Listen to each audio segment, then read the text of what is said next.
So as we know, the main objective of today's workshop are to share information about ongoing MRLG, is a Micro-Region Land Governance Initiative, from the various activities in funding streams, and receive feedback from partners working with MRLG and share ideas towards the regional land forum, particularly on agriculture.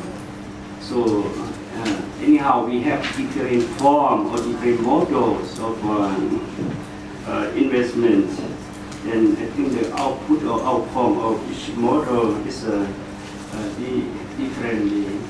In Laos here, what we experience in Laos here, I think we have two major form or model. Number one is a concession from project to project, right? From contract to contract. So there are also still many challenging issues which are related to the environment equity. Now we are going to get for people between the countries and also within the region in ASEAN. So anyhow, I think there are many aspects which are related to land issue. I think the MRLG is strongly support this idea and how we can put into effect. And I think the final point of what I like to stress here is that how we can make use of our study efficiently. So far, there's a number of reports, a number of studies. After finishing the report, other than the table, nobody read. And frankly speaking, in English, such a multi-layered regional project makes a complex and dynamic interaction possible with local, national, regional, and even global experience coming together.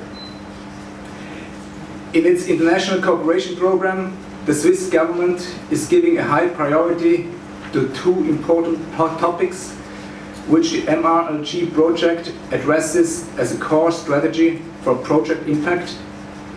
These are first, the sustainable management of natural resources, targeting social, environmental and economic benefits, and second, the tenure security of smallholder farmers, particularly ethnic minority communities.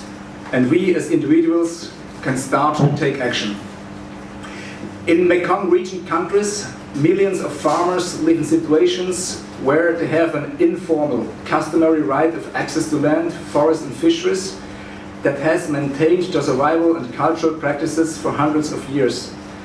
But with increasing external pressure and with difficulties to communicate, this often means that their possibilities for a sustainable livelihood are put in danger. For a comparison to think about, nearly 50% of the land in China is under a community-based tenure regime, providing adequate land tenure security recognition by the state.